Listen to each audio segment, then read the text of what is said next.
Eh, Hay algo que nos une que desde hace, lamentablemente, demasiado, desde hace muchos años, de hace dos, para mí muchísimo, que es el estado de pandemia que ha hecho que todo lo que nos ocupa en salud mental se vuelva aún más complejo y complicado. Bueno, muchísimas gracias a quienes se hayan apuntado a la conferencia de hoy. Eh, Sé que muchos me conocen porque me lo han dicho a nivel personal que estarían y me alegra de que otros tengan ganas de escuchar. Eh, la verdad que yo trabajo muchísimo con adolescentes y los adolescentes actualmente están viviendo una situación extremadamente complicada. Ya la adolescencia de por sí es complicada, pero la situación actual es complicada.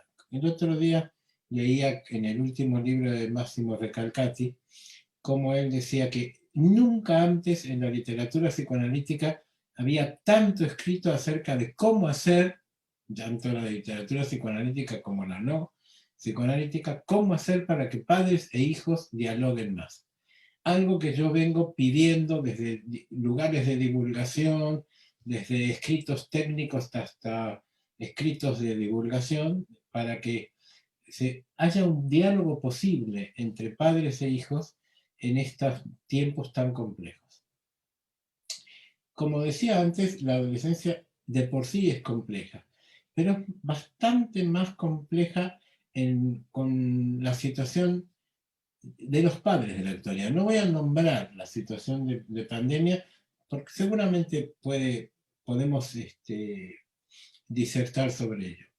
Pero el problema está, la cuestión del adolescente ya la había descrito, por supuesto, muchos autores, pero ya que podría ser un homenaje a toda la gente de la Argentina, mi padre, Mauricio Nobel, era un psicoanalista que trabajó en Argentina junto con Arminda Verasturi y escribieron hace 50 años un libro que se hizo muy famoso llamado La adolescencia normal. Allí planteaban eh, que el adolescente debe pasar, es un momento, es un pasaje, es un momento absolutamente complicado, ya que eh, ellos partían mucho desde una base absolutamente kleiniana, pero que el adolescente estaba viviendo, reviviendo eh, situaciones edípicas anteriores y a la vez a esas situaciones edípicas anteriores se le sumaba el duelo por la pérdida del cuerpo infantil, el duelo por la pérdida de los padres de la infancia y el duelo por el rol infantil. Es decir, tres duelos que el adolescente va intentando elaborar, no con mucho éxito, apropiándose de un cuerpo nuevo que lo asombra, que lo asusta, que lo espanta, apropiándose de un rol nuevo y intentando, de la mejor manera posible, el camino hacia la extraterritorialización. Esta palabrita que es muy buena para jugar al arcado con los chicos que quieran jugar porque es muy larga, ya la dijo Foucault respecto a una de las tareas que tiene que hacer el adolescente, que es escaparse de la familia, salir del seno familiar. En la realidad, cuando nos ocupamos de los adolescentes famosos del psicoanálisis, se han hecho famosos justamente porque han intentado salir del seno familiar. De hecho, es lo que le pasa a Edipo. Bien, ¿por qué traigo lo de los duelos ya trabajado por Nobel y Averasturi en los años 70? ¿Qué ha cambiado? Es decir, la situación compleja que presenta el adolescente actual es que tiene que hacer el duelo por el padre de la infancia. Era, en los años 70, o en el momento que se escribe este libro, un padre idealizado porque era el que ostentaba el poder. Aquí tendríamos que abrir además todo un paréntesis acerca de la función paterna, etcétera, cosa que a mí me parece absolutamente importante, pero ya llegaremos ahí, o si no llegamos, Alejandro me lo recordará para que, no, usted dijo, eh, a donde yo quiero llegar es que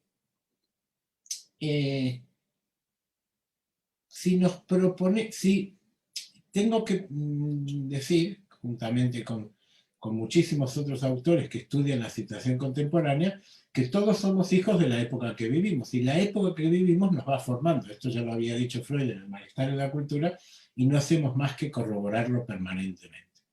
¿Qué ocurre? En la cultura occidental actual, y digo occidental porque no me ocupo de hacer psicoanálisis en otro lugar, pero realmente extendido universalmente, la función paterna, en tanto el padre como el que ostenta el saber y la sabiduría, hay otras funciones paternas de las cuales me podría ocupar, pero el padre como el que sabe, el que tiene el saber, lo dice mi papá, el importante, el que representa a padres y maestros, aquella época en donde el maestro era una figura que era bien aceptada, cosa que tenemos que seguir trabajando con maestros y pedagogos en conjuntos respecto a la salud mental adolescente, justamente porque las figuras de autoridad están en plena decadencia. Estamos ante la sociedad de la inmediatez y el saber lo tiene un tal señor Google que está en los teléfonos de todos los adolescentes. Porque además estamos en una sociedad donde las cosas no son para lo que sirven. Los teléfonos sirven para consultar a Google y no para hablar, para lo cual estamos ante un problema de comunicación. En la época que el padre ostentaba el saber, hacer el duelo y darte cuenta de que papá no lo sabe todo era el drama del adolescente. Pero ¿qué les pasa al adolescente actual? Y esto lo pretendía mostrarlo con algunas viñetas clínicas. ¿Cómo poder hacer el duelo acerca de la pérdida de un padre cuando ese padre nunca ejerció de padre? Es decir, mi idea es que el adolescente entonces tiene un doble duelo. Hacer un duelo por un padre que no tuvo y un padre que aparentemente tenía que tener, pero tampoco tuvo. Es decir, el lugar del padre quedó vacío. Esto lo recalca muy bien Recalcati, valga la redundancia con el recalcar, que diciéndonos, que es algo que he trabajado ya en Buenos Aires, la última vez que fui, estuve hablando de esto, cómo hemos pasado de la época del complejo de Edipo, el chico que teme al padre, a la época del complejo del Telémaco.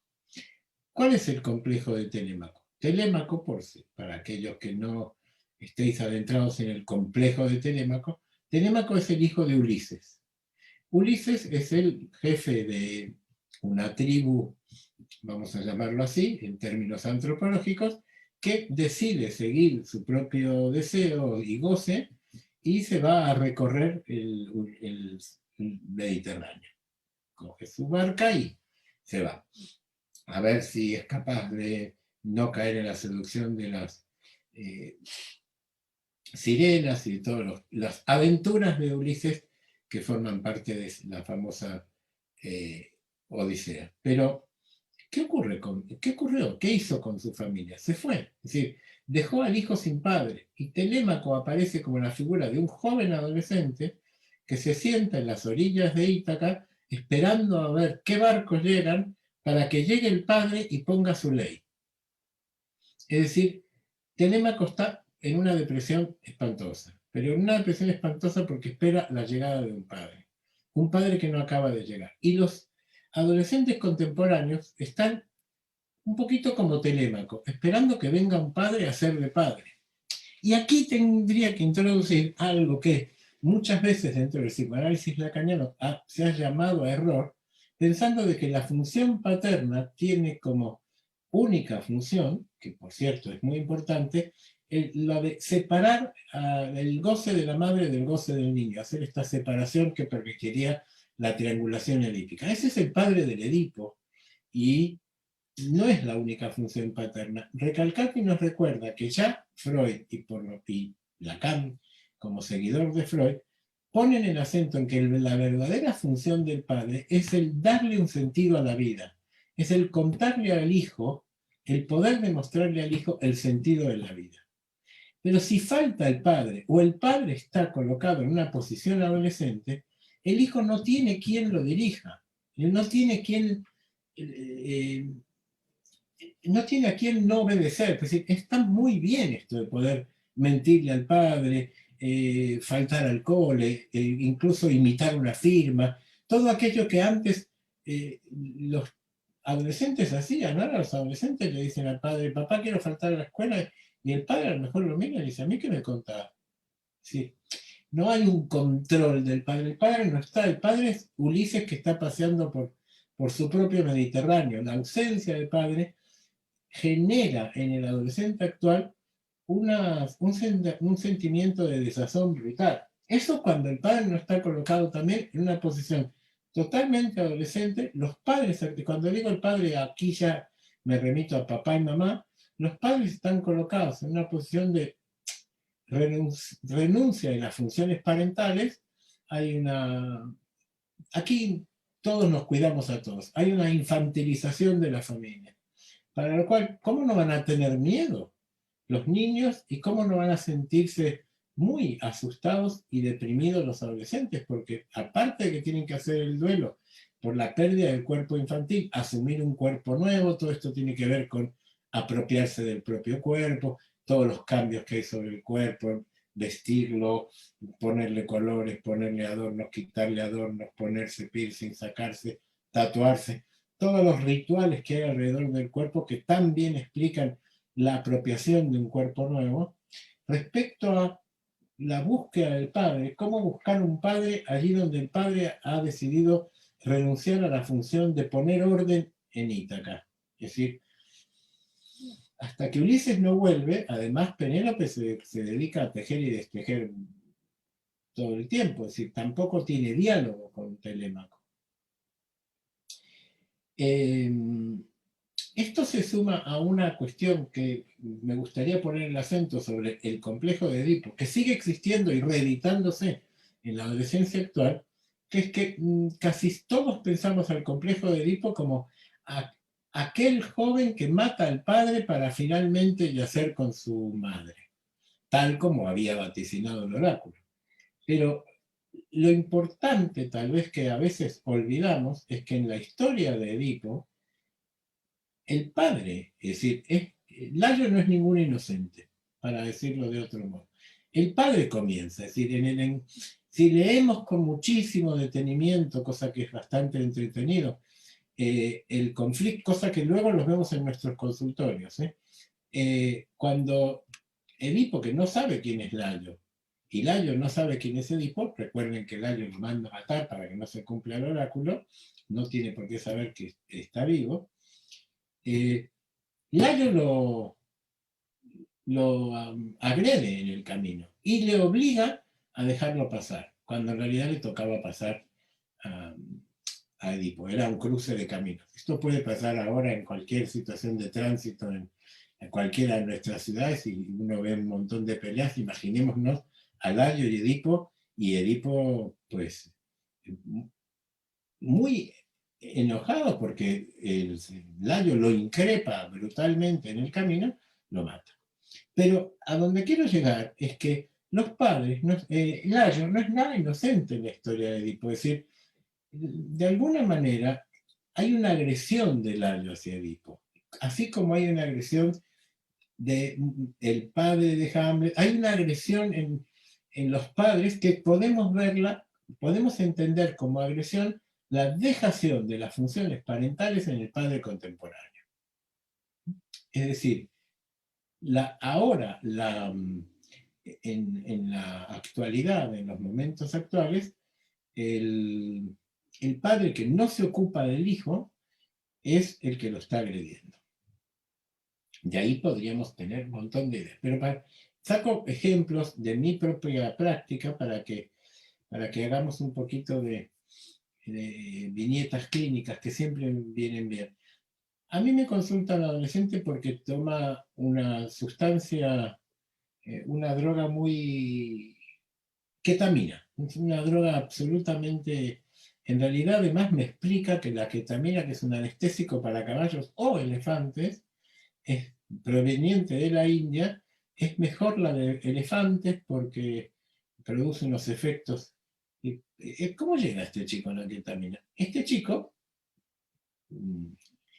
resulta que él tiene unos padres separados, esta es otra cuestión, la cuestión de, en la dejación de las funciones parentales, quién se encarga del hijo, y papá es miembro de una brigada especial de la policía que justamente se ocupa es la brigada de drogodependencia, se ocupa exactamente de hacer incautaciones de droga en plantaciones dentro de la ciudad de Barcelona. Este papá que aparentemente tendría que encarnar la ley y a veces podría correr el peligro de ser un superyo brutal y sádico, uno se imagina un papá policía, tiene el siguiente juego. Cuando tiene alguna redada policial, se la cuenta al niño, como si fuera el zorro, ¿no? Mira qué aventuras voy a tener. Y el nene no es que está como en una posición de admiro a mi papá porque hace misiones policiales importantes, sino que ¿qué ocurre en esa dinámica padre-hijo? El padre, cuando hace alguna redada de plantaciones de marihuana, elige la mejor plantita para el hijo. Sí, incauta el resto, pero llega a casa después de su misión de ley y le regala una plantita de marihuana al hijo, que entonces tiene una enorme colección de plantitas en la terraza de casa. Amparada y regalada por el padre, que a la vez es el jefe de la policía antidroga. Es decir, esa es la verdadera perversión. El, la perversión no tiene que ver con el uso de la sexualidad, la perversión tiene que ver con la relación con la ley. ¿Sí? El mismo que se encarga de encantar la droga, la incauta para que su hijo tenga el mejor jardín de droga. Claro, entonces el mismo chico dice, bueno, si mi papá me regala la marihuana, cuando yo me quiero colocar, me voy a tener que colocar con algo que me aleje de mi padre. Volvamos a aquello que decíamos de la extraterritorialización. Simplemente por ser adolescente, él va a buscar alejarse del papá. Esto es algo muy importante. Pero para alejarse del papá, se fue demasiado lejos y por lo tanto ha caído, como él llama, a cada vez que se mete ketamina, ha caído en una nube de pedo. Dice, estoy en una nube de pedo. Yo le prohíbo que venga drogado a la sesión y él considera que mi prohibición es brutal, que soy malísimo, pero me hace caso. Y después hay otra particularidad de este tipo de chicos que me pasa con otros tipos de padres, que son estos chicos que retan al psicoanalista a ver si el psicoanalista es capaz de aguantar el silencio del chico, porque el chico viene especialmente al consultorio a quedarse callado. Pero viene.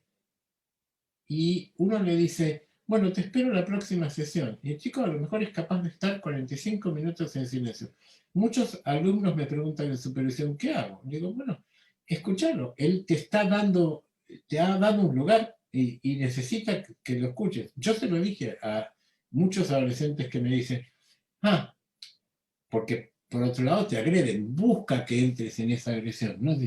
Bueno, como tú has quedado con mis padres, que vendrías como tú eres el que cobras bastantes euros para tenerme aquí calladito, pues yo me voy a quedar callado. Entonces yo le digo que yo estoy ahí para escucharlo. ¿Qué vas a escuchar si me voy a quedar callado? No voy a decir nada. Digo, para escuchar tu silencio. El hecho de que el chico pueda comprobar que hay un otro capaz de aguantarlo en su silencio, en su mirada, en su yo estoy aquí, porque además lo que sostiene mi propia transferencia con él es que cuando yo le digo, bueno, quedamos la próxima, el chico no me dice, no, no vendré, ni viene 10 minutos tarde, puntualmente el día que le toca el timbre para volver a decirme, no pienses que voy a hablar, hasta que un día se va a arrancar.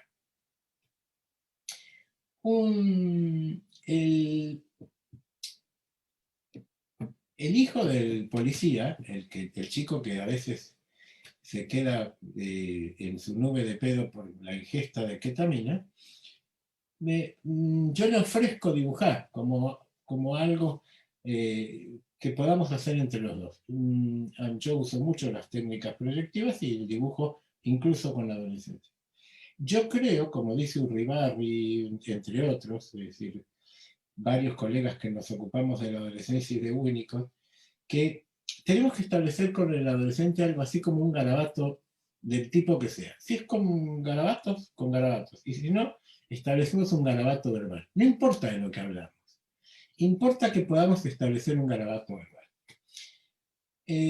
Yo le ofrezco hojas a este chico, por ejemplo, y él me dice, no, a mí en hojas chiquitas no me gusta dibujar. No, dice, no sé si mis padres te lo dijeron porque no lo deben saber. Sí, fíjense, los padres que dicen que se ocupan mucho del hijo, ahí está la dejación de las funciones parentales,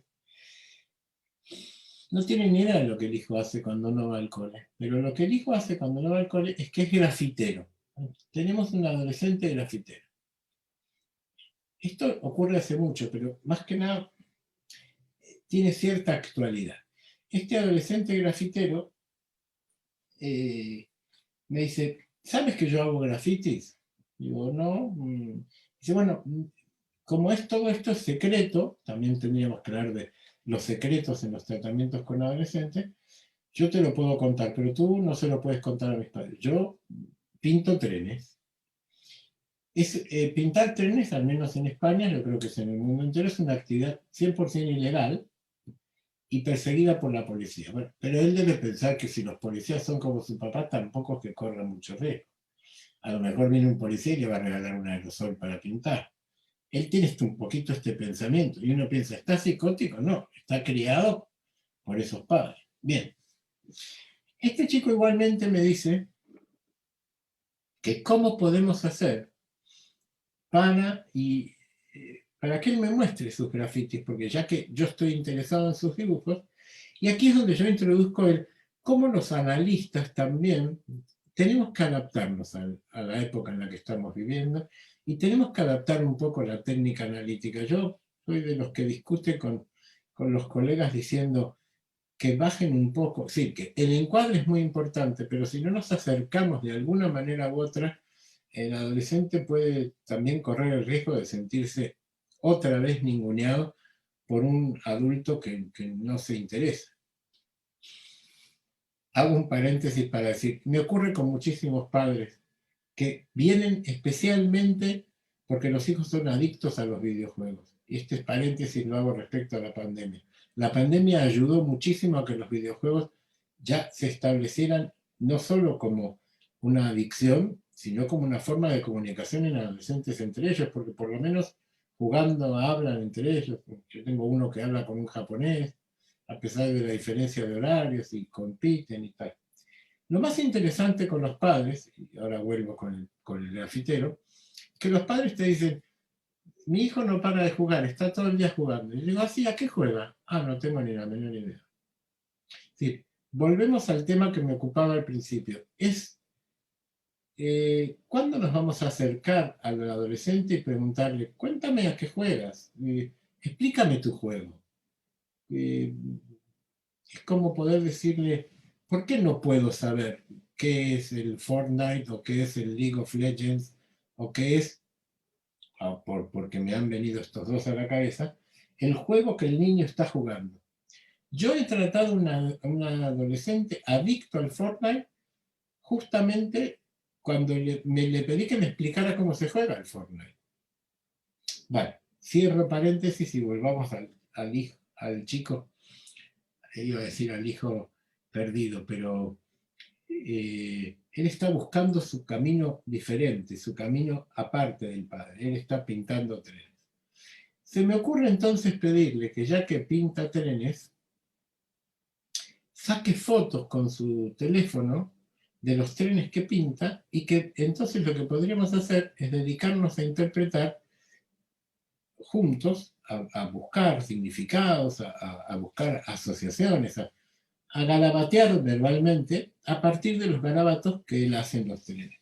Y entonces empezamos con un trabajo precioso en donde se puede dar la posibilidad de que él comienza a asociar en la medida en que puede ver cosas en los dibujos que él hace en los trenes. Los grafitis siempre son muy especiales, no son muy realistas, y además yo me suelto como cuando juego al garabato y justo en el primer graffiti que me trae, yo lo que veo es un cuerpo despedazado, es una mano por allí, me dice, ¿sabes que tienes razón? Yo no lo había visto nunca así, pero es como, y él mismo aclara, es como si a este bebé le hubiera estallado una bomba antes de nacer. Y ahí empieza a preocuparse, como si él hubiera visto también un bebé, una mano por allí, una cabecita por allí. Y como él no pudo armar su cuerpo, a partir de él se empieza a preocupar y armamos una historia, insisto, como toda historia que se arma en un psicoanálisis, no me importa que haya sido su realidad objetiva, me importa que es una realidad subjetiva que él puede armar en la historia con su psicoanalista, porque él se separa de la historia que tenían preparada para él. En tal caso, armamos una historia en donde él después lo intenta corroborar con la madre, es un hijo único porque hubo un hijo muerto, es decir, un aborto de 8 meses, es decir, que casi llega a término, y un bebé muerto que él vive como un fantasma que no lo deja vivir tranquilo. Todo eso aparece a partir de traer en el teléfono los, los dibujos del grafitero.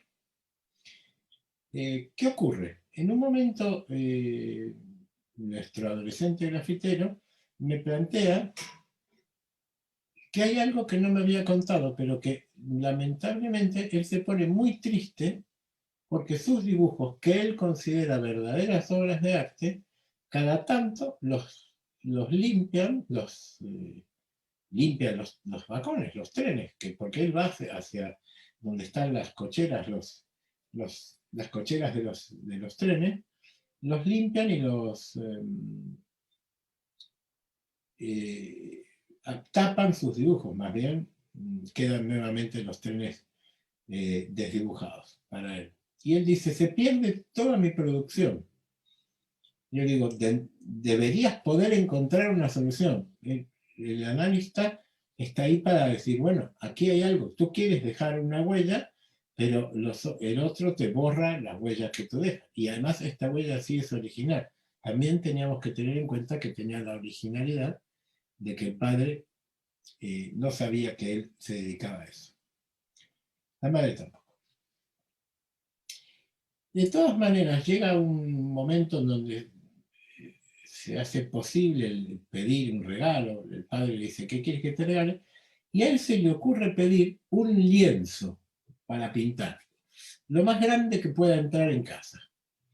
Y comienza, y en lugar de aerosoles pide pintura de lienzo, pintura, va a una casa especializada en pintura, y a partir de ahí pasamos a interpretar los dibujos nuevamente, no puedo andar trasladando lienzos a mi consultorio, pero los fotografía y volvemos a hablar, trabajar y pensar acerca de sus dibujos. Él dejó la ketamina porque en realidad dijo, ahora no entro en mi nube de pedo, ahora entro en mis dibujos. Y yo, es cierto que es un chico aislado, es cierto que es un chico que no tiene muchos amigos, es cierto que es un chico que se comunica muy poco. Es cierto que desde la psicopatología psicoanalítica contemporánea podríamos llamar un borderline, pero tiene un nivel de creatividad impresionante y tiene una vida interna que plasma en esos dibujos. Es decir, además tenemos una realidad, no consigue hablar con sus padres, pero por el infantilismo de los padres, porque él intenta, muchos años más tarde, encontrará la posibilidad de hablar con sus padres. ¿Por qué? Porque desde que descubre que él es muy creativo, él mismo presenta un cuadro en un concurso de pintura y gana. Y hasta aquí puedo contar, simplemente que hoy ya no trabajamos juntos, de vez en cuando me escribe alguna carta para contarme dónde está, y es un artista plástico muy conocido, que pasó de grafitar los trenes, pasó de tomar ketamina, de juntar las plantitas de marihuana de papá, a buscar una vida propia que le permitiera vivir su propia adolescencia. Una adolescencia, insisto, en los límites, porque él siempre estaba al límite de caer bajo la ley, ¿no? Porque estaba mm, permanentemente jugando con eso. Es decir, Entonces, hubo todo un proceso de, como diría Green, eh, hubo todo un proceso de objetalización de este chico. Es decir, empezó a objetalizar sus pinturas, ya que la depresión que podíamos vivir ahí es la depresión que describe Green como la muestra más brutal de la pulsión de muerte, que es la desobjetalización. Cuando él empieza a colocar libido en los objetos, y esos objetos no solamente son objetos, son objetos nuevos, son figuras internalizadas nuevas, es decir, él ahora puede dibujar en su momento para los galeristas, para los concursos, y para sí mismo, ya no dibuja para él y para los trenes o para hacer algo en contra de la ley. Hay algo que le permite reobjetalizar. ¿Me quería preguntar algo? sí, Joseph, le quería preguntar, en base a lo que estuvo diciendo que fue excelente, si qué podría pensar en relación a intervenciones a quienes cumplen las funciones parentales. Si puede también brindar algunas herramientas en relación a eso que se les puedan ocurrir, ¿no? Bueno, claro, es decir, esta es la siguiente situación. Ahora voy a contar algo. Es decir, yo creo que actualmente, y esto es algo que ha cambiado con el tiempo, yo recuerdo, tuve la suerte de haber tenido de coincidir con gente con grandes psicoanalistas como Arminda Verasturi, que en su mismo libro de técnica con niños recomendaba tener a los padres alejados de Internet. Los consideraban verdadero estorbo. Y grandes maestros de las escuelas plenianas de los años 50 y 60, tanto la inglesa como la argentina, consideraban a los padres como una molestia.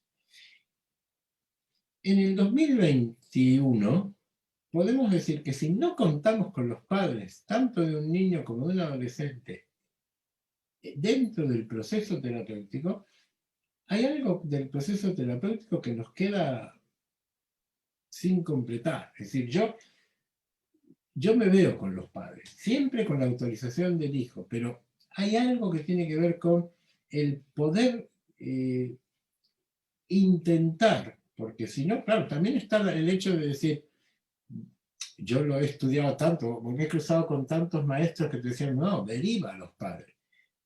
Aquí en España, que todavía sigue considerándose dentro del discurso social que ir al psicoanalista es que estás loco, vas a decirle además a toda una familia que vayan a visitar a diferentes colegas porque tienen que poner sus cosas en orden. Bastante con que aceptan, debido a que el chico está rarito, que vaya a un psicoanalista. Acá, porque los psicoanalistas estamos en el rango de, bueno, estamos al lado de los tarotistas para muchos, para el imaginario social. Esto no es Argentina. En Argentina en eso sí que hay que adaptarse a la sociedad española, es bastante cruel. Con el behaviorismo, el conductismo desde la época de Franco, recuerden que el psicoanálisis estuvo prohibido en la misma época que en Argentina proliferaban distintos grupos psicoanalíticos. Y que fue recién cuando murió Franco y gracias a que los argentinos que Videla echó, vinimos a España, se volvió el psicoanálisis a resurgir en una sociedad que estaba prohibida. Es decir, es una situación completamente diferente.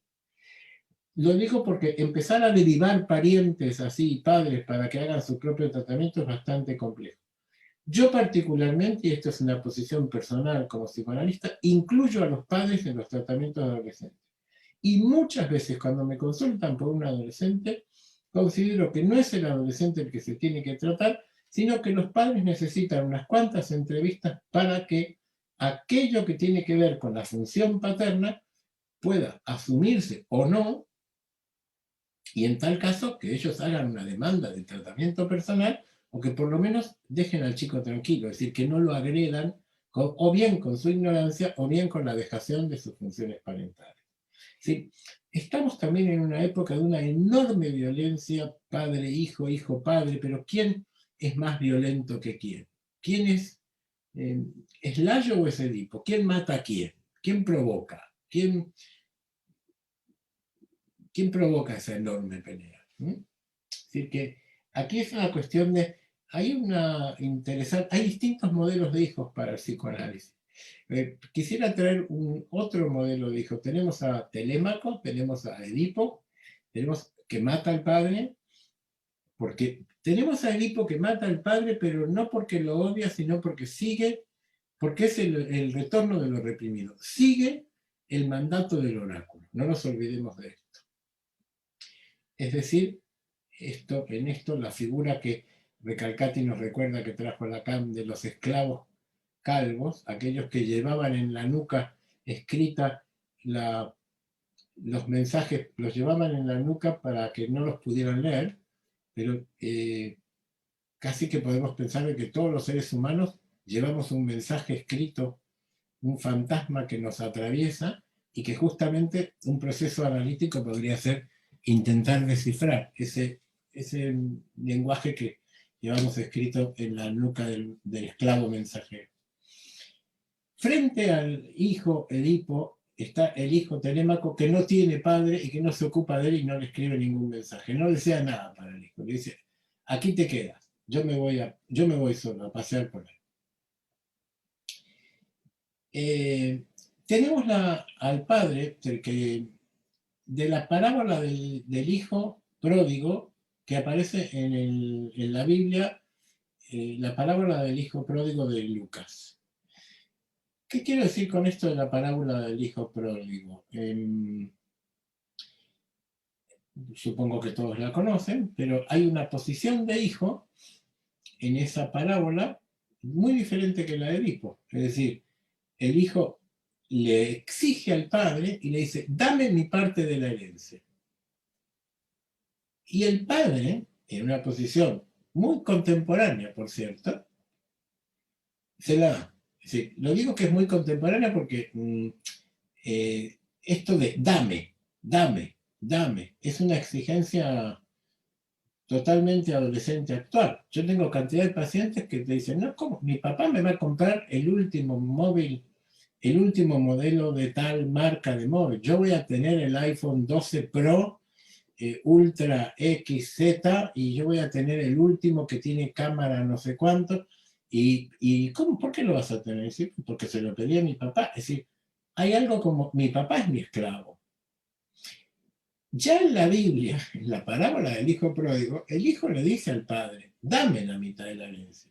Y el padre, a pesar de que la ley judaica de ese momento, y creo que sigue vigente, castiga incluso con pena de muerte al hijo que rompe la ley de pedir al padre la herencia, el padre se la da. Es decir, te doy lo que me pedís. Son estos padres que, estoy sujeto a tu deseo. Tú quieres, pero ¿qué hace el hijo pródigo con lo que recibe de herencia? Se lo gasta.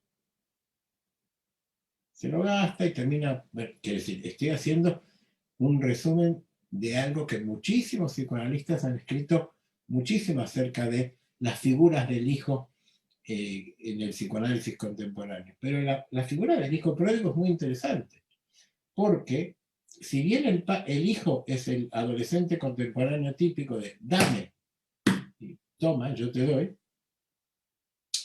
y luego aparece el padre que se lo da. Podría haberle dicho, no, te mando a juicio y que te encarcelen o que te aprisionen o que te maten por pedirme algo tan antinatural. No. Pero lo más interesante de la parábola del hijo pródigo es que cuando él vuelve derrotado y el padre lo acepta y hace un festejo para volverlo a aceptar en el seno familiar, el hermano que se había quedado junto al padre le pregunta al padre, ¿por qué lo has aceptado? Y el padre, estoy haciendo un muy breve resumen de todo esto, y el padre le dice, porque ha hecho su camino. Es decir, aceptó que tuviera un deseo propio. El hijo pródigo sí hace un camino de extraterritorialización. ¿Sí?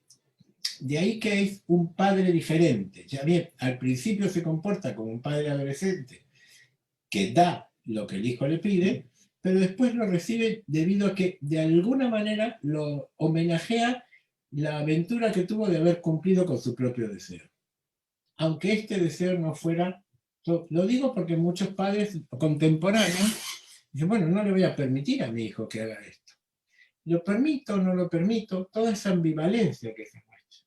Una vez me consultaron por un padre me consultó y llegó al consultorio con un yeso, con un brazo enyesado y una herida en la cara, y había contado que el hijo le había dado un tal trompazo en casa que se había caído, se había roto un hueso. Cuando en la entrevista con el padre, le pregunto cómo, padre, era una entrevista doble, pues llegaron los dos, en realidad a veces también nos tenemos que adaptar a determinadas circunstancias, estos padres eran enviados por el juzgado, ¿sabes? Aquí a veces el juzgado obliga a los padres a consultar con un profesional de salud mental. Llegan los dos y la madre no está, la madre había abandonado a la familia, y el chico cuenta cómo era su habitación. Y entonces dice que él tiene en su habitación. Y el chico además, esto es la parte divertida, que está diagnosticado desde hace años con trastorno de hiperactividad de atención, hecho insólito, porque él cuando describe su escritorio dice que tiene una vieja televisión allí, hacia el lado izquierdo, en donde juega con la consola Nintendo no sé cuánto, después tiene un aparato de música, después tiene su ordenador central en donde hace los deberes para el cole, pero en donde juega su juego favorito, que es uno donde va juntando vidas, que se juntan de diferentes maneras. Y luego tiene del otro lado otra televisión en donde puede jugar con otra. Entonces, a veces hace las... Ah, y en el ordenador central también ve peli porno. Y a veces hace todo a la vez.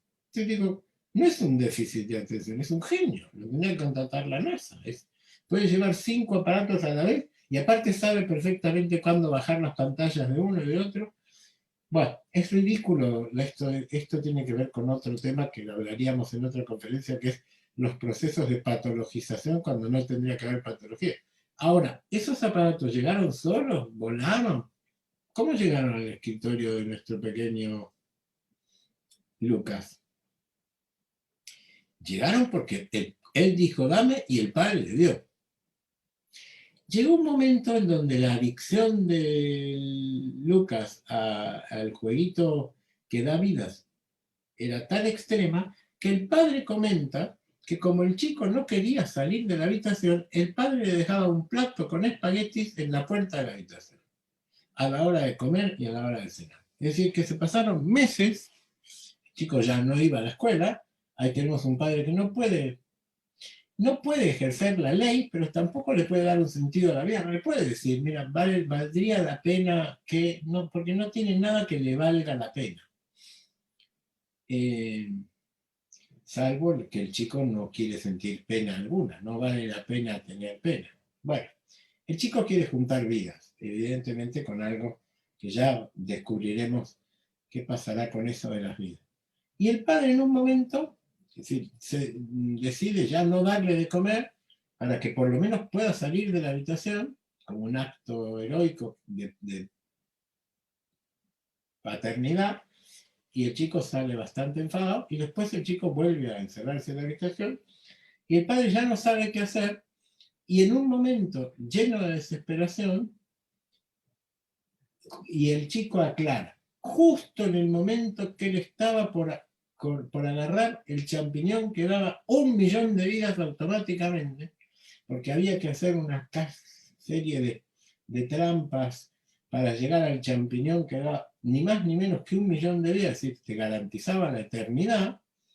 Justo en el momento en que va a agarrar el champiñón de 1.000.000 de vidas, el padre corta la luz de la casa.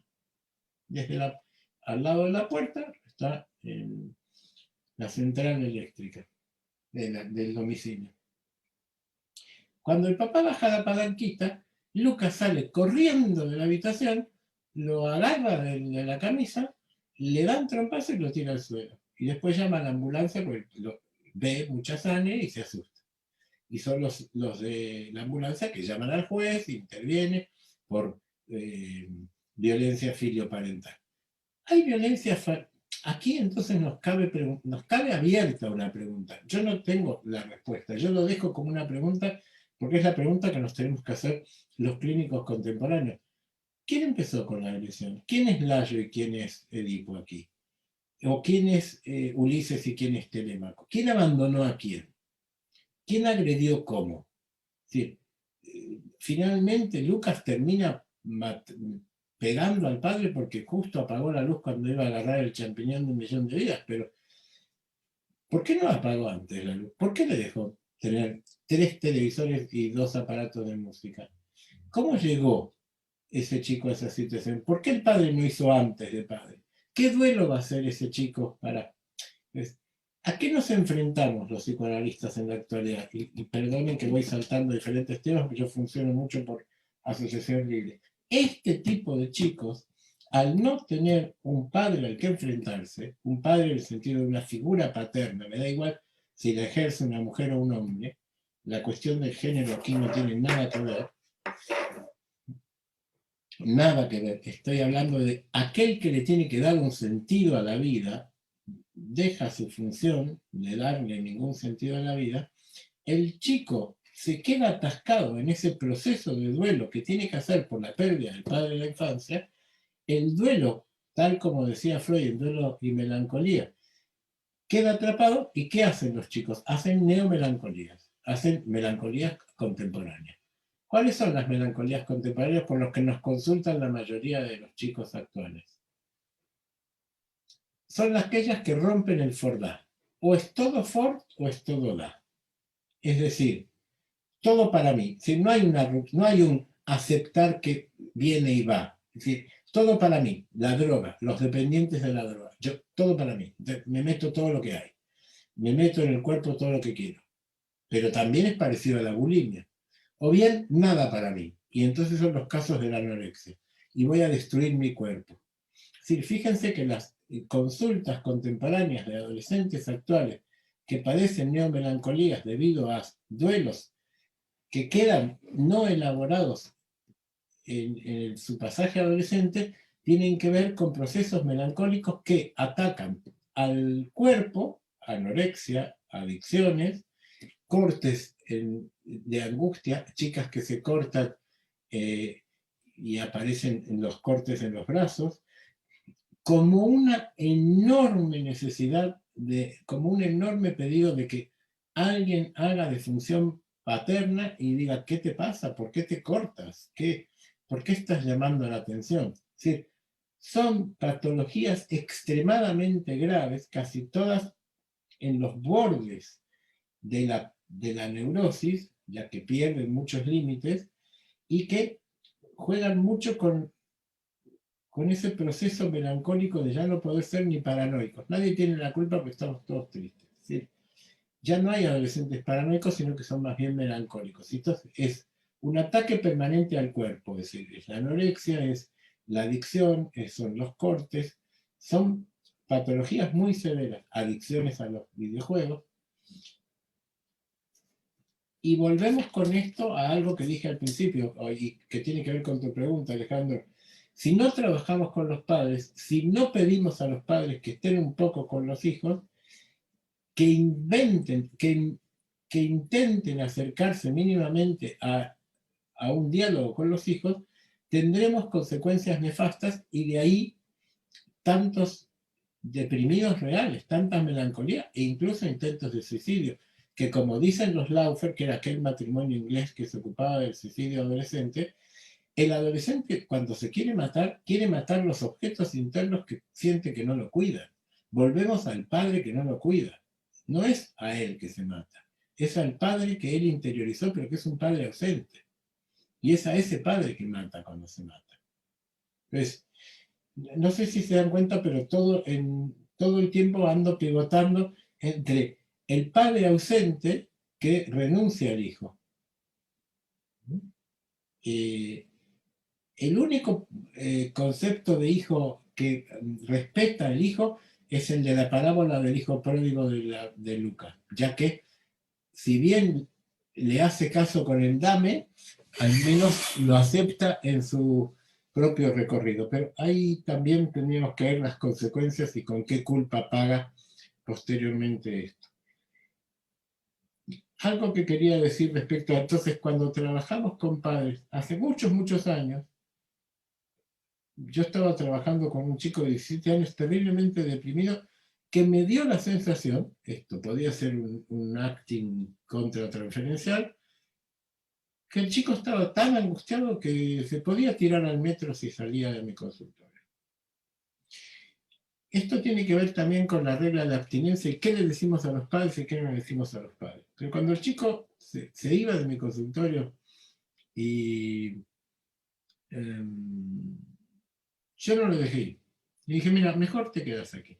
Llamé al padre, no era época de teléfonos, ni de WhatsApps, ni de nada. Llamé al padre y le dije, por favor, vengan a buscar. Le dije al chico que se mantuviera ahí y se esperara. Tenía, por suerte, un lugar donde podía esperar, que no se moviera de ahí. Yo creo que estaba tan... Se asombró un poco por mi actuación. Es cierto que era un acting mío, pero yo sentí, yo era demasiado joven, a lo mejor me asusté, no sé. Pero cuando llegó el padre, le dije, por favor no lo dejes solo. Esto era un jueves y el chico tenía sesión recién el lunes, porque lo había pactado con él. Le dije, de aquí al lunes no lo deje ni un minuto solo. Esté con él todo el tiempo. Túrnese usted y su mujer, estén con él todo el tiempo.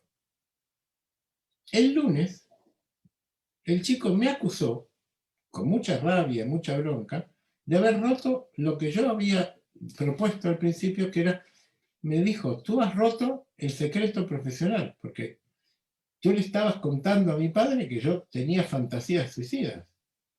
Y al decirle que no me deje solo, estás dando por sentado que yo me puedo matar. Y entonces yo le dije, es que hay un límite para el encuadre, que es tu propia vida. Es como si yo te dijera, te dejo jugar con fuego, pero no me incendies el consultorio. Pues mejor no te dejo jugar con fuego, ¿no? Es decir, que el, la regla de abstinencia debería tener el límite de cuando está en juego tu propia vida, yo te voy a actuar. Esto fue uno de mis primeros casos y muchos, muchos, muchos años más tarde, que esta es una de las grandes, yo diría que alegrías que te da este trabajo, este joven deprimido que yo llamé al padre, me llamó para consultar por su hijo de 8 años. Y entonces tuvimos una entrevista con la madre del niño y consultaba por un problema, por otro problema de ese niño de 8 años. Y en una parte, al despedirse de esa primera entrevista, me dijo, Nobel, yo todavía recuerdo la rabia que te tuve cuando le contaste a mi padre cuando le pediste a mi padre que no me dejara solo. Pero te quiero decir una cosa, muchos años más tarde he de reconocer que gracias a ti, ese fin de semana yo no me maté. Así que te agradezco que lo hayas hecho. Muchos años más tarde me dijo, recuerdo que te tuve mucha rabia, pero te agradezco que le haya dicho a mi padre que no se moviera de mi lado, porque yo ese fin de semana me hubiera matado. Lo tenía muy claro, decía además, cómo lo quería hacer, y tú me estropeaste el plan porque al pedirle a mi padre que no se separara, pero años más tarde me lo agradeció.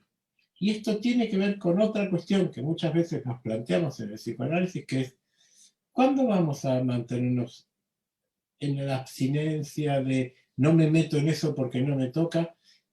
Sobre todo cuando a lo mejor peligra la vida del paciente o hay otras situaciones complejas.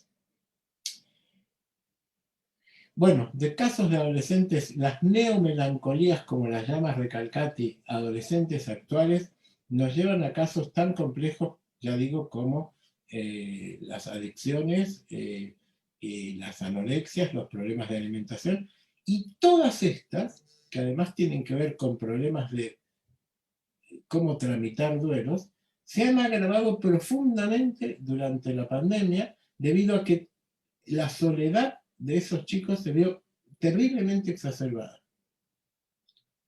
Porque no hay nada peor que estar confinado en tu propia habitación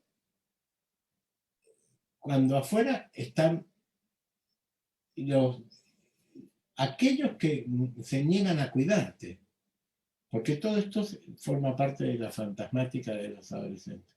O aquellos que se niegan a ejercer las funciones parentales.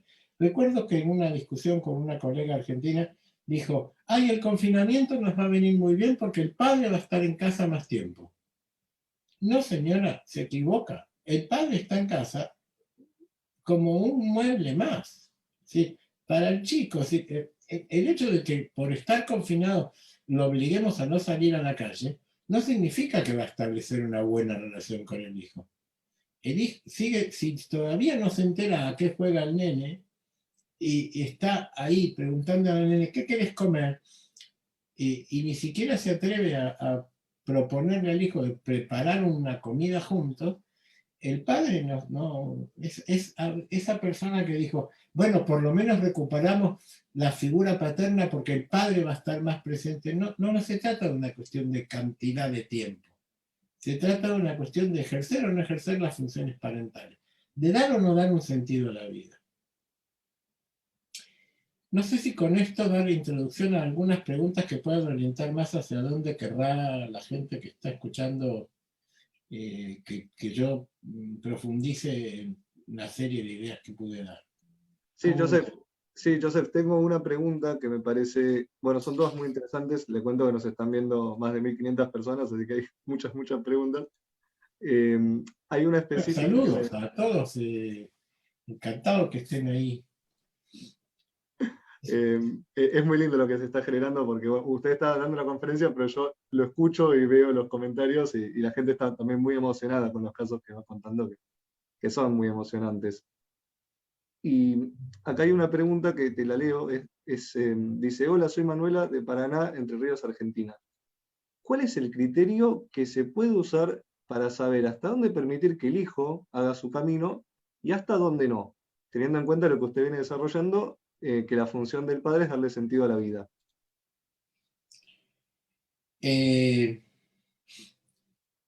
Aceptar que el hijo haga su propio camino es aceptar que no sabemos hasta dónde puede llegar.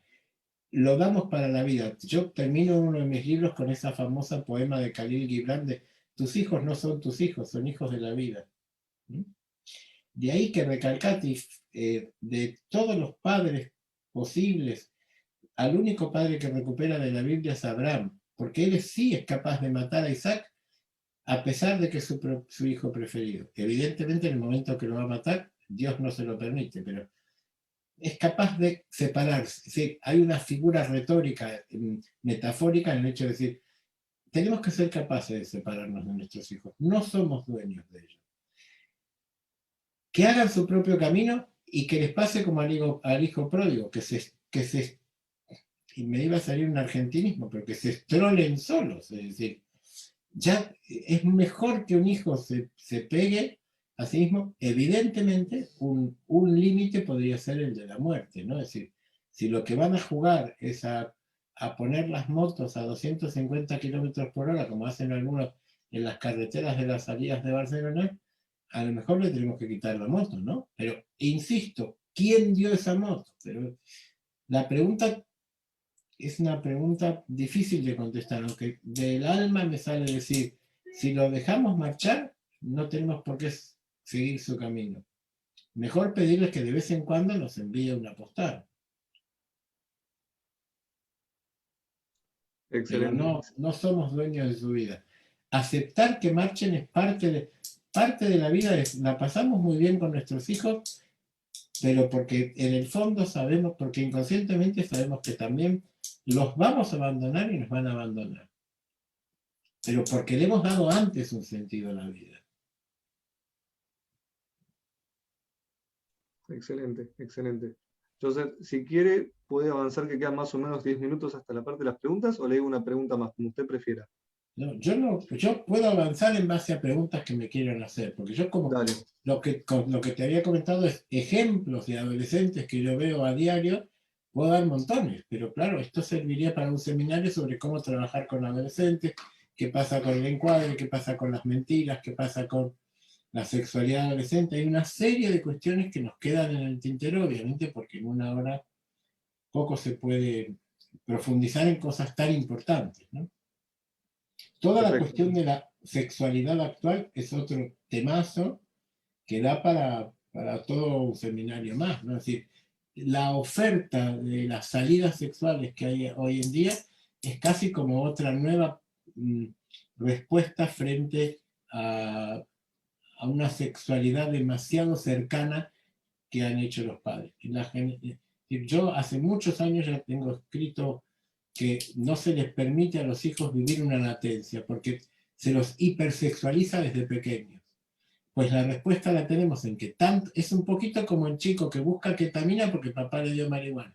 Si a los chiquitos los disfrazamos de adultos para que puedan cantar en la versión de La Voz para niños, los enseñamos a cocinar en la versión de Masterchef para niños, pues después no pretendamos que no tengan salidas sexuales mucho más aparatosas que las que han tenido los adultos. Bueno, perdón, pero te iba a interrumpir en uno de tus comentarios. Oh, perfecto, Joseph, perfecto. Entonces le voy diciendo preguntas y lo vamos manejando así más dinámico. Vale.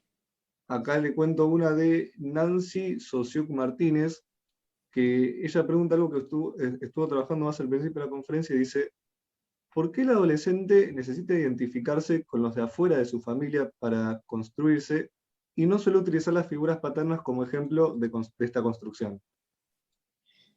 Porque por suerte no somos endogámicos, es decir, porque necesitamos separarnos de los padres de la infancia. Hay algo que justamente la exogamia permite la creación de la sociedad. Es decir, que si solo nos queda, eso no quiere decir que las identificaciones familiares primarias y la interiorización de los padres de la infancia no sean fundamentales para el armado del psiquismo. Pero ese armado se viene a completar en la adolescencia gracias a la identificación. Siempre aparece en la historia de todo adolescente un profesor, un rockero, me da igual, una persona ajena, un otro, ajeno a la familia que configura yo diría que una identificación más abierta, porque si no seríamos todos como los reyes de España, un poquito, ¿sabes? La historia esa que se dice que casarse entre primos no da buenos resultados. Es decir, genéticamente también cerramos muchas puertas. La mezcla de culturas, la posibilidad de introducir al extranjero que tenemos dentro de nosotros mismos, amplía nuestros campos culturales y identificatorios. Excelente, excelente, Joseph. Ahora le cuento una pregunta de Paula Silverstein. Ella pregunta también de lo que usted estuvo trabajando, si puede profundizar en lo que son las neomelancolías. Sí, puedo, pero es casi, insisto, es para hablar 2 horas y nos quedamos cortos porque damos todo un seminario aquí en la escuela de neomelancolías porque son, insisto, en la elaboración de los duelos típicos de la adolescencia que se quedan sin realizarse, ya que como en todo proceso de duelo, la posibilidad que tiene la libido narcisista de colocarse en nuevos objetos queda atrapada, ¿no? Y entonces la sombra del objeto cae sobre el yo, decía Freud. Pues recuperamos esa idea para decir, si yo no tengo un padre al que enterrar, al que duelar y al que entonces quitar la libido y colocarla en otra figura externa, ese padre infantil con el que me termino peleando, del que nunca me quito de encima y que cae sobre mi propio yo, genera una situación de extremada tristeza y melancolía, lo cual entonces me termino peleando contra mí mismo. Termino de interiorizar ese padre infantil y me quiero pegar, me maltrato, dejo de comer, me machaco el cuerpo, entra la vigorexia, la anorexia, todas las formas de estropearse, de no catectizar nuevamente ese cuerpo adolescente. A mí cuando me vienen los padres desesperados y dicen, mi hijo está de loco, se puso un montón de piercings y aros y se pintó el pelo de verde, yo ya me quedo tranquilo, ese chico está buscando un cabello, está invistiendo un cuerpo. Ahora, si todo lo contrario dice, se queda encerrado en casa, no se mira ni al espejo, pues si ya el chico se está probando cómo le quedan los pendientes que se ha puesto y los tatuajes que se ha hecho, está apropiándose de un nuevo cuerpo. Pero si entra en una neomelancolía, se está haciendo cortes, está peleándose contra los objetos internalizados que en lugar de provocarles un sentido a la vida, no le dan ningún sentido a la vida. Queda atrapados en un... No tiene sentido vivir, nada tiene sentido. El único sentido para el que vivo es para sufrir. Y de paso, voy a hacer sufrir a los demás. Excelente, Joseph, clarísimo, clarísimo. Les cuento que están pidiendo tener seminarios suyos, así que les recomiendo mucho que lo sigan a Joseph. Bueno, Joseph, vos tenés incluso una página tuya. Sí, pero la página web la muevo poco. Ya que me pueden escribir, me pueden encontrar en mi página web y pueden encontrar la Escuela de Clínica Psicoanalítica con Niños y Adolescentes de Barcelona, eh, solamente poniendo eso, Escuela de Clínica Psicoanalítica con Niños y Adolescentes de Barcelona, o poniendo mi nombre, me pueden googlear. Yo que empecé puteando a Google, vino diciéndoles, bueno, pero me pueden encontrar gracias a que el saber sabrá hasta dónde estoy. Perfecto, perfecto. Sí, yo insisto con esto porque son muchas preguntas las que están llegando. Vamos a llegar a responder las que podamos, pero obviamente también muchas nos quedan por fuera por cuestiones de limitaciones reales en lo temporal. Y después, ¿dónde las podré leer yo esas preguntas, Alejandro? Bueno, después hablamos. Sí, después lo organizamos bien. Mientras tanto, sigamos con las que podemos llegar. Hay una de Carolina Villaseca. No, espera, no, perdón, de Karina Moore, que le mal el nombre. Ella dice, muy esclarecedor cuando habla del suicidio en la adolescencia. Quiere matar al que no lo cuida, no a sí mismo. Y ella pregunta, ¿siempre es posible evitar un suicidio? Excelente exposición.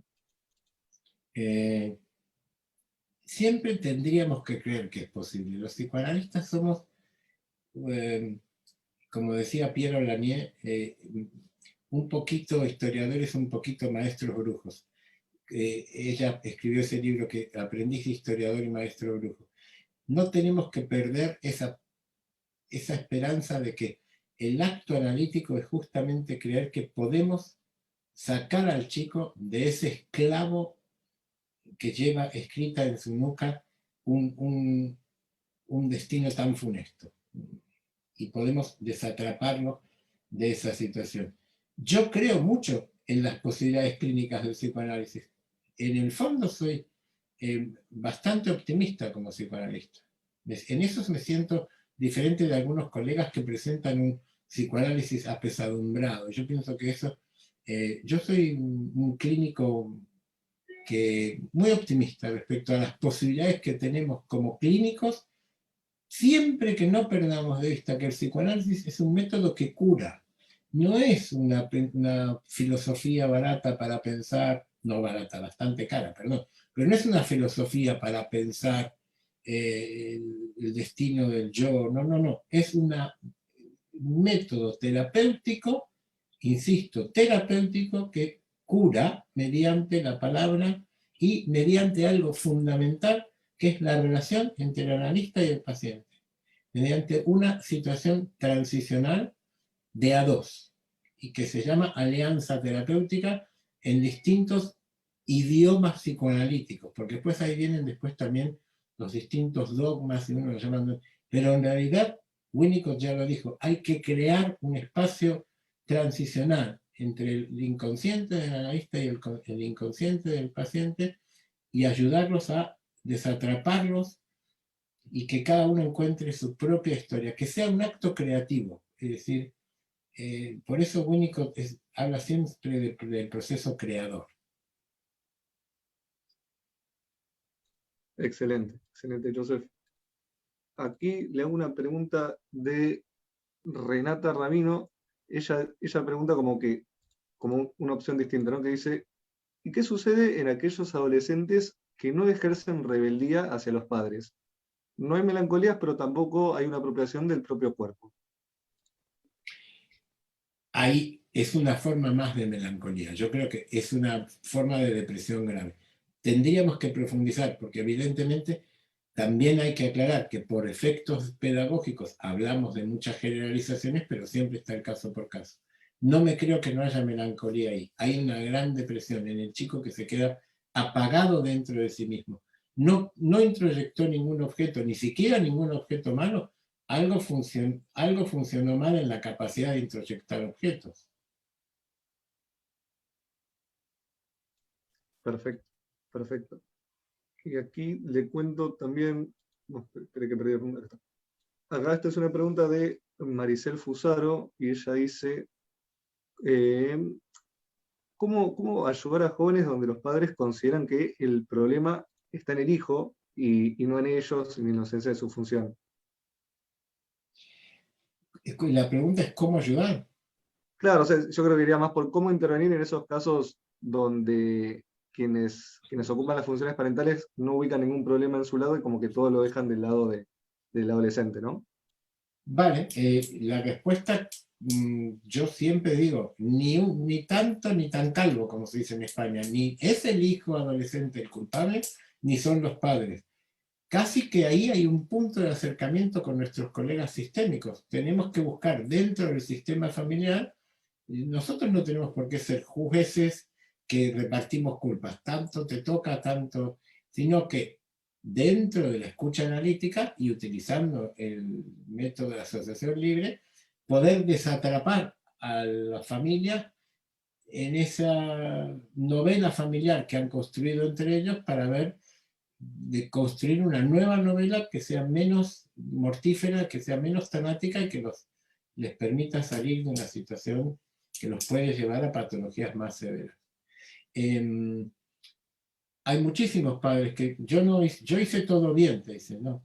Pero la mayoría de los padres delante de un psicoanalista se sienten terriblemente culpables, pero para defenderse de esa culpa, porque entonces hay que pensar de que si un padre te dice yo hice todo bien, lamentablemente te está colocando a ti como un super yo que vas a juzgar cómo hicieron las cosas. Y creo que lo más importante es aclararle, no, yo no soy quien tiene que decir si usted hizo bien o mal de padre.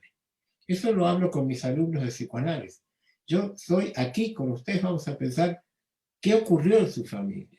¿No? Tengo que recordar que mi libro preferido de consejos para padres es el libro de Bruno Bettelheim que se llama No hay padres perfectos.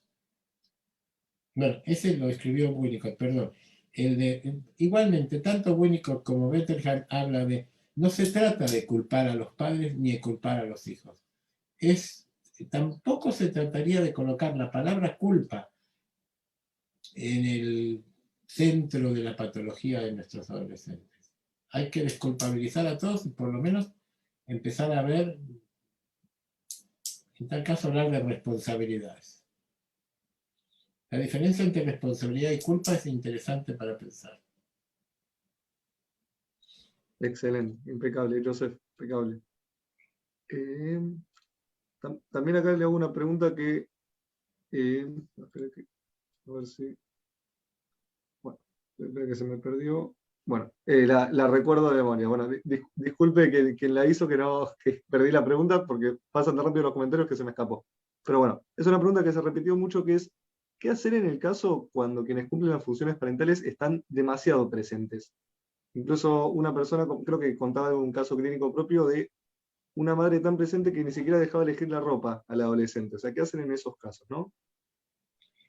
Vale, en realidad están presentes, pero en vez de estar en una posición adolescente, no dejan crecer al chico, están en una posición simbiótica infantil. Están como, a una madre una vez le tuve que decir, usted si pudiera, se la mete dentro de la panza otra vez. Es decir, tenemos que tratar de romper la célula narcisista que los padres intentan. Los padres se asustan mucho con el intento de salirse de la familia que tienen los adolescentes, Y en un gran intento, es por eso que escuchamos muchas madres que dicen, yo soy amiga de mi hija, me pongo la misma ropa. No, señora, justamente es lo que no tiene que hacer. O la llevo a comprar ropa, o le elijo la ropa. No, deje el espacio. ¿Qué hacer con esos padres? Evidentemente trabajar, siguiendo el método psicoanalítico, el cómo encontrar la posible separación de, de ese narcisismo tan primario que hace a la simbiosis madre-hija, pero que, insisto, que ya no es una cuestión de madre, sino de funciones, y que tiende a la simbiosis en lugar de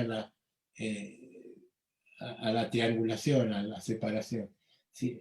Los analistas con la palabra, los analistas usamos la palabra como bisturís que cortamos cordones umbilicales imaginarios y los tratamos de transformar en algo simbólico que nos pueda entrar en un mundo diferente. Excelente, excelente. Esta pregunta sí que ahora que estuve bajando un poco más rápido, muy, muy presente, hablando de exceso de presencia, muy presente. Eh, Después, Joseph, le cuento una pregunta de Sergio Scandalupi y le pregunta cuál es la guía, o en este caso, qué recomendaciones, o profundizar un poco más, para no vulnerar el secreto profesional cuando habla con los padres. Sí, cuando hablo con los padres yo le cuento todo al paciente, pero no le cuento a los padres lo que el paciente me cuenta. Simplemente yo hablo con los padres para que ellos me cuenten cómo están las cosas por casa. Y a veces me dicen, ¿y el nene, o Lucas qué le dice? Digo, no, ustedes no vienen a hablar conmigo de su hijo. Vienen a hablar conmigo de cómo viven, cómo sienten, cómo están, cómo lo ven a su hijo en casa, pero nada más. O hablar de sus conflictos con su hijo, pero no, yo en tal caso también se lo contaré a su hijo, no.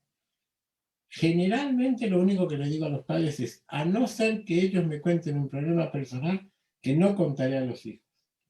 Pero insisto que hay que saber mantener el secreto. Los chicos confían en nosotros porque saben que mantendremos el secreto profesional. Excelente, excelente, Joseph. Y yo le diría, bueno, creo que tenemos tiempo para una pregunta más. Yo ya sabes que te he dicho que no miraba la hora, ahora recién la veo, tenemos 5 minutos. Sí, exacto, exacto. Así que vamos con la última pregunta que creo que llegamos bien, y si no, bueno, hasta donde lleguemos, que es de Adriana Goglino. Ella dice si podés ampliar un poco más de la encrucijada entre Layo y Edipo y su relación con lo que sucede en la adolescencia. Lo único que digo es que no debemos olvidar, porque cuando hablamos de Edipo siempre pensamos en el que mató al padre, que es cierto que lo mató, pero el padre lo agredió antes. Simplemente la idea de que hay una agresión primordial que viene de Layo hacia Edipo, lo agreden en el camino. ¿Qué pasa en las adolescencias actuales? El no hacerle caso, iba a decir no dar bola, o sea que puedo utilizarlo como sinónimo.